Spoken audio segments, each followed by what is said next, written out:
I'd like to welcome you to the 2013 Report Card on the Media, sponsored by the Society of Professional Journalists, the San Diego chapter. On behalf of the members and the board, let me thank you for taking time out this evening to come join us. I don't think you'll be disappointed. My name is Stephen Goforth, and I teach journalism here at the Point Loma Nazarene University, and I want to welcome you to our campus. I think we've been doing it here 5 or more years so far. Yeah. Going on maybe a decade in the next few years. Our goal here at Point Loma is to help students learn to craft effective stories in the digital environment. So how many students do we have here tonight? Raise your hand. Yeah, well, all students. Quite a few. It's really great. I'm glad you've come because this is a great opportunity for you to see what's going on, a look under the hood, if you will. An opportunity to peel back the curtain and see the process a little bit. See where it's succeeded and where it's failed. Now I'd like to turn the microphone over to our president of our chapter, J.W. August. Thanks. Thanks, Stephen. Hey, good evening. Thank you for coming. On behalf of the SPJ, San Diego chapter, I welcome you. I'll remind you all, whether you're a professional or thinking about getting into business, we are the oldest existing journalism organization in the United States, a good organization to join. This is about our 15th, 18th year of this, and every one of them has had interesting panels like this. I think you're going to really enjoy this. We have a real balance in the panel. Dennis is going to be up in a minute. He'll explain the ground rules. But I want to be sure to thank Point Loma Nazarene University for, again, allowing us to have the event here in their beautiful facility, and I hope you enjoyed this evening. And without further ado, I want to introduce Dennis Morgino, Director of Communications for Cox. Thanks, JW. Yes, sir. And I'll put in my own plug for SPJ to you students. I joined and have been a member since I was a sophomore, actually a junior in college, when I declared my major in journalism. That was way back in the 1970s. So I've been a member ever since. Join as a student, it's cheaper. Thank you all for coming tonight. Thank you very much to our panel for being here. I'm going to introduce our panel in just a moment. The ground rules are pretty simple. We're going to discuss the stories that put them in the media spotlight, and they're going to discuss how the media treated them and really grade the media on whether they felt the coverage was fair, whether they felt the coverage was complete, and give us any other comments that might help you do a better job when you're faced with the situation of interviewing someone like them. And then we will allow you, of course, after we've talked to them at some length, we will allow you to come up and ask them questions as well. So let's get started. Down at the far end, Michael Shames. He's the former executive director of UCAN, the Utility Consumer Action Network, founded in 1983 to fight SDG&E rate increases. UCAN had significant victories under Shames' direction. Most recently, UCAN successfully fought the utility over its plan to charge solar power users a higher rate to access its grid. But Michael Shames left the organization in 2012. He was accused of mismanagement, money laundering, and maintaining secret bank accounts. He has denied those charges. He set up a rival consumer action group and is suing UCAN for libel. UCAN has reorganized and has asked Shames to pay back nearly $475,000 in bonuses it says he paid himself without authorization. Please welcome Michael Shames. Jan Caldwell is spokeswoman for the San Diego County Sheriff's Department. She's with us tonight to comment on coverage of the sensational death of Rebecca Zahau in July of 2011. Zahau was found bound, naked, and hanging from a balcony at the Spreckles Mansion in Coronado, which was owned by her boyfriend, Arizona pharmaceutical CEO Jonah Shackman. The coroner ruled the death a suicide. Investigators say Zahau may have been distraught over the death of Shacknai's son Max, from a fall in the home days earlier. But Zahau's family, several media outlets, and crime writers believe Zahau was murdered, bringing in outside experts, having her body exhumed to conduct a private autopsy. Please welcome Jan Caldwell. Our third guest tonight is Darren Pudgell. He was chief spokesman for former San Diego Mayor Jerry Sanders. Sanders recently left office after finishing former Mayor Dick Murphy's second term and winning a full term of his own. He has been widely praised for returning San Diego to a solid financial footing, among other things, but he also famously declared, right here actually in this forum, that he didn't read the newspaper's coverage of him, nor watch TV news coverage of his job performance, which might have made Darren's job a little tougher. Please welcome Darren Pudgell. So let's start with Michael Shames. Michael, it's been a very interesting year for you. Pull that microphone toward you. Actually, I try not to read the press. I learned from Darren. You learned from Jerry. Let's start with how this thing came to light. A couple of members of your board said that you had been misusing funds of UCAN, and it got to the point where you decided to disband the organization and resign your position. Take us through those early parts of what has become a scandal for UCAN. Yeah, let's start with the facts. And the facts are, I didn't create a rival organization. I didn't resign from UCAN. And the allegations about the so-called taking money from UCAN and all the other stuff that I was didn't have any facts behind it. What you are seeing is a very messy divorce. And you're seeing a very messy divorce amongst attorneys. And when that happens, allegations that are made are often strategic. They're often designed to create perceptions. But we challenged Mr. Aguirre, who was the lead, I guess he was the counsel for the two employees who were raising a lot of these questions. That's Mike Aguirre, city attorney. We challenged him. We said, come on, bring us the facts. Give us some actual data to support the allegations. That never came. So let's turn this around and talk about the coverage of this, Let's do that. because it's been widely reported in many organizations. You can start with whichever coverage you like, newspaper, radio, television. The initial coverage cited facts that you say are not facts. Correct. Talk about that a little bit. Well, J.W. August invited me to come to speak to you all, and he insisted that I needed to have grades. So I spent a fair amount of time working out a grade sheet, and I'm going to try to go by memory here. But I would say, in general, in terms of this story, I think there are two different types of grades because there are two different types of media coverage. One was print coverage, which has largely become electronic. One is what we'll call electronic media, which is also television, radio. So traditional newspaper versus morphed into website and tweeting and things like that, and then broadcast media. Exactly. So let's start with the traditional morphed into website. I would give it probably a C for effort. I'd probably give it a D for factual analysis, and probably an F for plays well with others. Very poorly behaved. In terms of the electronic media, television, radio, they tend to stay away from this story because it was so complex and it was so fraught with details that there was largely, that I could see, very little coverage. But then again, I hang out with Jerry Sanders in the evenings not watching the news, so I may have missed something. So those grades, I would say, were more along the lines of B and C as opposed to the D and F. Because they just skimmed the surface. They just stayed away. Let's go back then to the coverage, and it was mostly by Jeff McDonald of the UT. Correct. And Don Botter of the Reader. Don Botter of the Reader. Right. So why, what happened in your estimation? What did they get right and wrong? Well, the list of what they got right is an easy one. Now let's talk about the ones they got wrong. just about everything. Honestly, it's quite remarkable and astounding to me that, that a professional journalist or journalists, because it wasn't just Jeff. I mean, Jeff reports to editors and editors review stuff, so you can't just point a finger at one person and say they were bad.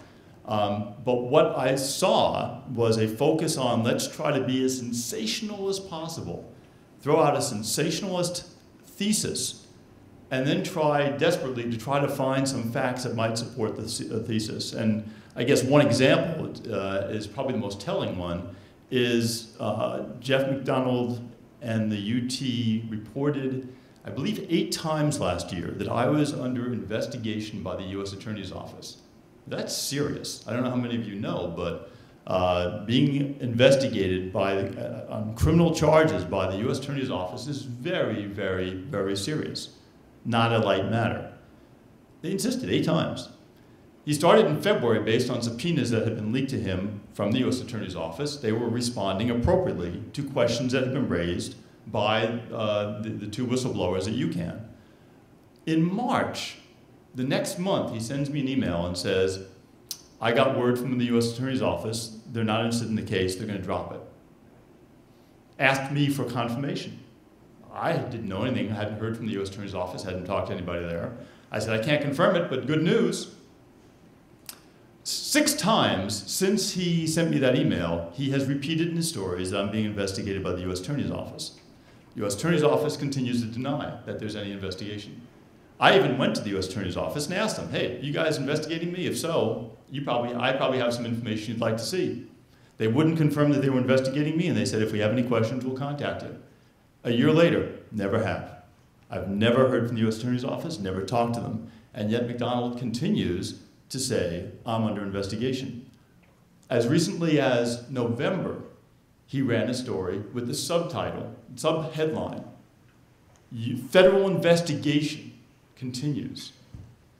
The basis, if you read his story, you'll realize the basis for that headline was the February 2012 subpoenas upon which he wrote his most recent story. He had nothing else, and yet he continues that lie. I'm not going to speculate as to why, but that's an example of journalism probably at its worst, when you're making assertions that involve criminal investigations upon people that cannot be disproven. The US Attorney's Office will never come out and say, decline that they're making an investigation. They just don't do it. So have you had conversations with Jeff McDonald about this story and about the allegations, about the allegations of several bank accounts all with the same misspelling, et cetera, et cetera? Frequently. And yep. Frequently I talk to him. Where do those accusations come from? Well, he won't tell his sources, but largely from attorneys who are positioning for what is going to be a nasty legal fight. Okay. Yeah. Well, we'll get back to you and discuss a little more of that. Pass that over to Jan. You had quite the time with this extremely sensational case in Coronado that has continued to hold the public's interest because, frankly, there are a lot of people who can't believe that someone committed suicide in the manner that your investigators conclude she did commit suicide. So how did you deal with the media circus, really, surrounding a very sensational case? Well, first of all, it's really an honor to be here. I'm glad I was invited. And to the journalism students, good for you. It's an honorable profession. And unlike some of my law enforcement colleagues who think that, you know, it's kind of the evil spawn from Satan, you're entering into a very, very honorable profession. And I urge you to keep it that way and to seek the truth and report it accordingly. It wasn't my first time to have a media circus, to use those words. With my former career as an FBI agent, I was drafted into a role of the media coordinator or PIO there. So 9/11 happened here. I retired from the Bureau after 32 years and was asked to join the Sheriff's Office, of which I was very proud to do. One of the largest cases I've ever handled, and it's much different from dealing with cases with the FBI. And I won't bore you with that at this point, but one of the largest cases before the one with Coronado was Chelsea King. And that was huge. Then it was national, international. We had the Escondido bomb house that was quiet for a while, which interested me, and then it got a little bigger, and then when we announced we were going to burn it down, then everybody came from around the globe. Yeah. So to get back to this particular case, it wasn't my first time, and I learned from the Chelsea case in that when we did have something to tell the media, we wanted to have a panel.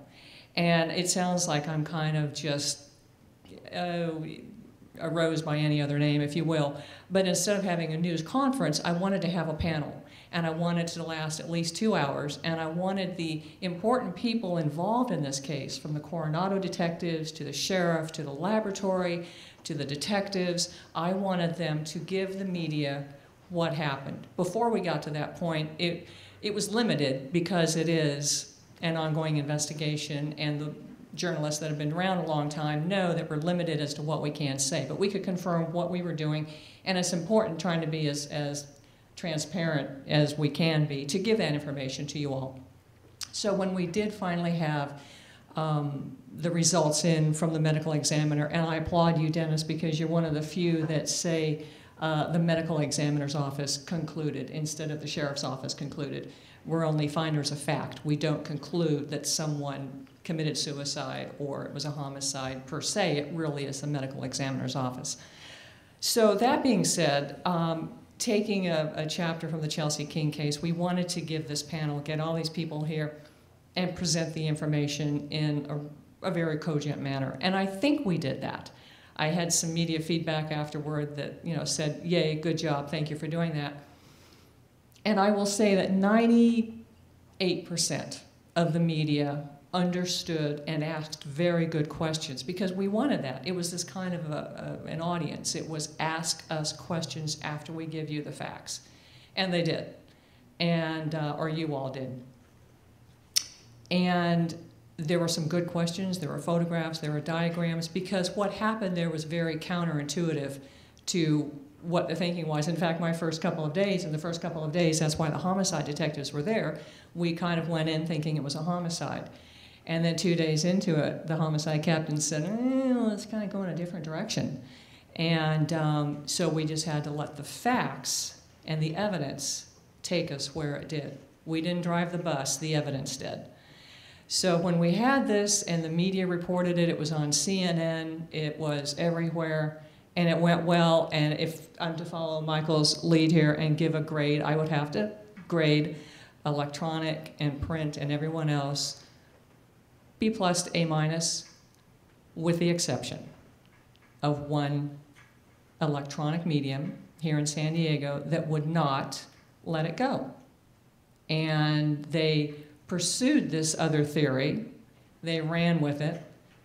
It became a little too sensationalized, even though I sat down with them and I explained, you're really kind of going off a cliff here. I don't mean to tell you how to do your jobs, but to kind of guide you back to the center star, really to do a reenactment, an unscientific reenactment of the bed moving and the rope going over. And this went on to the Dr. Phil show. And if I can give you that scenario, I can keep it maybe under 3 minutes. That's okay. Dr. Phil contacted our office and wanted to have us on the show because they were going to have the survivors on the show, the family survivors on the show, which I thought was a little insensitive. And so they couriered a letter down. I nicely said during the day, no, thank you very much. We're not going to talk about this. Our results are what they are, and you can see them online. We posted them online. So they couriered a letter down, and Dr. Phil is very good. And the letter was very, very well crafted, how he wanted to get to the truth and help people heal, and he's a supporter of law enforcement. And so it was about 4:40 that afternoon. The sheriff was on his way to a after 5 meeting, and I called him and I read him the letter, and he wanted to talk to Dr. Phil.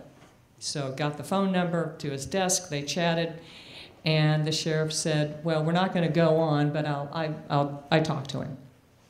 So that went pretty well. And when the show aired, they had a 2-day show, and the first show wasn't too bad. wasn't too bad. The second show just fricasseed us. Absolutely fricasseed us. They, excuse me, the Dr. Phil show paid for the exhumation and the second autopsy, correct? I believe that's the case. I believe that's what happened. And they had a doctor, Cyril Wecht, from another area, from back east, that came out and made all these claims.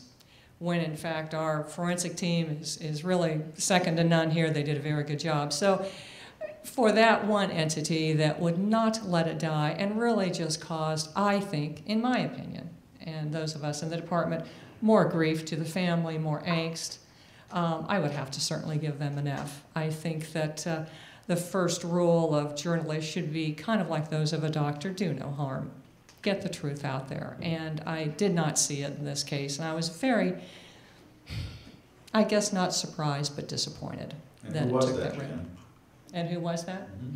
It was KFMB Channel 8, the CBS affiliate here, who is a very good entity. They do a very good job. But I understand that people need to make money, and I know ratings make money, and advertisers, and I understand how the ball of wax works. And that station carries the Dr. Phil show as well.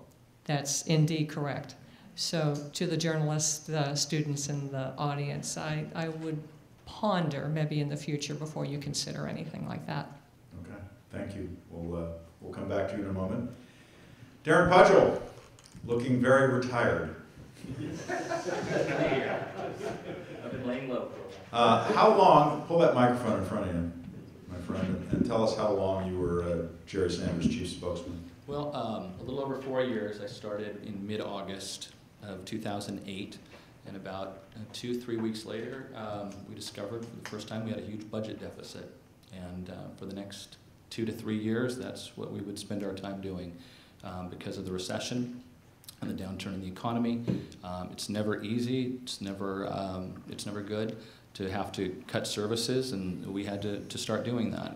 We had to, all our employees took pay cuts. We had to cut library hours, park and rec hours, and it was a very difficult time, especially for the mayor, who, when he came into office in 2005, was dealing with obviously an absolute mess, a pension scandal, a crisis in public confidence, and he took over and started to address a lot of those issues and really got the city back on track. Reserves were being built up. The budget deficit was being, the structural budget was being balanced, and then along came this recession, and that took up really a huge chunk of our time and our energy over the next 2 to 3 years. And as the economy has returned and as the city's implemented reforms like managed competition, we were able to structurally balance the budget for the first time, I think, in about 30 years. Well, he generally gets very, very high marks for his overall tenure, having done much of what he said he was going to do, having had success in much of what he said he was going to do. What was your challenge with the media during this time? Did you have any? Well, yes. I think that San Diego had been in such shambles for so long. I think as we started to reveal what the budget deficit was going to be because of the declining revenues and sales tax and property tax and hotel tax, that I think some people thought that this was just more mismanagement by the city. And I think that the media somewhat bit onto that as well, despite the fact that other cities were going through the exact same thing. And I think it took a lot of communicating with the media that, hey, we're in the same position that a lot of other cities are in. In fact, we're probably in better shape because we started cutting positions. The mayor did in 2005 when he started taking office, and eventually it came to cut about 20% of the workforce. Pull that a little closer, Darren. But it eventually ended up cutting about 20% of the workforce. But it was very tough to do. The media, I think, eventually figured it out that these are cuts that have to be made. They're not because of mismanagement. They're not necessarily because of high pensions, although pensions, for a while were certainly out of control, and I think that's being addressed now. But that was a challenge.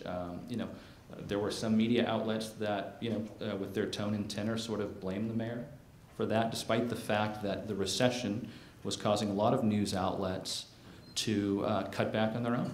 Who blamed the mayor? I would say the voice of San Diego was very harsh on the mayor, and blamed him initially for not solving the city's financial problems like he had promised to do when he started out. And a lot of progress was made, and then there was kind of that setback, but I think by the time he left office, he left the city in much better shape.